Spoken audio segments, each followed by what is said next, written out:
Aries, ngayong araw ay umiwas sa mga kausap na tao na may matalas ang dila sa pagsasalita, dahil tukso siya ng galit at gastos sa iyo ngayong araw, at kung maiinis ka lang sa kausap na ganoong tao, ay mababawasan ang good energy ng swerte, kaya iwasan mo kagad, signos na pahiwatig ng liwanag ng buwan.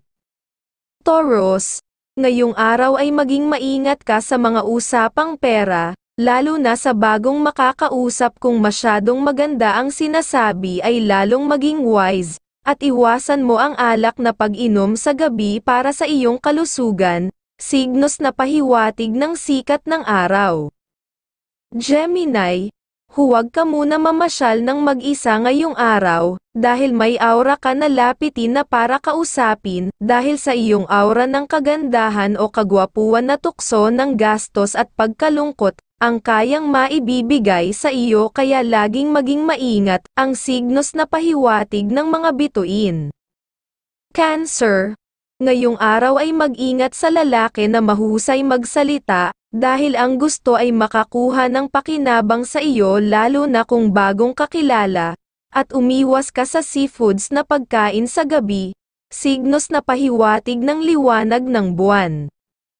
Leo, maging maingat ka sa trabaho lalo na sa discussion ngayong araw, dahil walang maidudulot sa iyo ng kasiyahan ang ganoon ngayong araw. Bagkus ay pwede ka pang malungkot kaya mas naaayon na maging mapagmasid na matahimik, signos na pahiwatig ng sikat ng araw.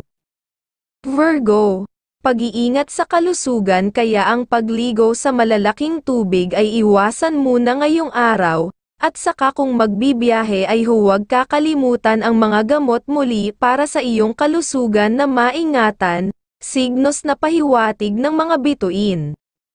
Libra, ngayong araw kung may plano na pupuntahan sa malayong lugar, ay mas mainam na huwag nang tumuloy wala kang makukuhang maayos na resulta, at kung matutuloy ka ay mag-ingat dahil pwede ikakahina ng kalusugan, at aura ng pagbagal ng swerte ang iyong makukuha, signos na pahiwatig ng liwanag ng buwan.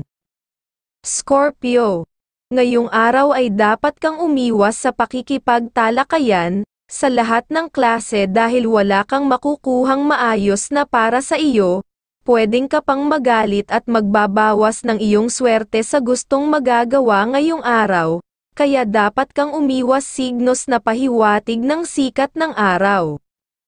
Sagittarius, maging maingat ka ngayong araw, sa pagsama-sama sa mga kaibigan, dahil tukso sila ng gastos ng pera sa iyo at kalungkutan kaya mas naaayon na iwasan ang mga kaibigan muna, at huwag muna iinom ng alak sa gabi para sa iyong kalusugan, signos na pahiwatig ng mga bituin.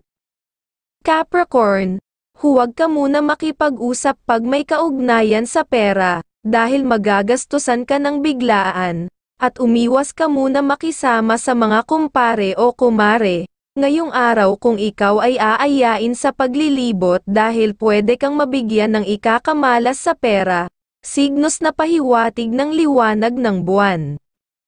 Aquarius, huwag ka muna bumiyahe kung usapang pera o negosyo ngayong araw, dahil wala ka namang makukuhang maayos na resulta, ngayong araw para sa gagawin sa malayo, at huwag kang magagalit din ngayong araw dahil mawawalan ka ng biglaang swerte, signos na pahiwatig ng sikat ng araw. Pisces, ngayong araw ay umiwas ka makipag-usap at sa paggawa ng biglaang magbibigay ng desisyon, dahil kung aayon ka kagad sa gusto ng kausap, ikaw ay pwedeng mabigyan ng kalungkutan, kaya iwasan mo ang mga ganoong tao ngayong araw na mamimilit sa iyo, signos na pahiwatig ng mga bituin.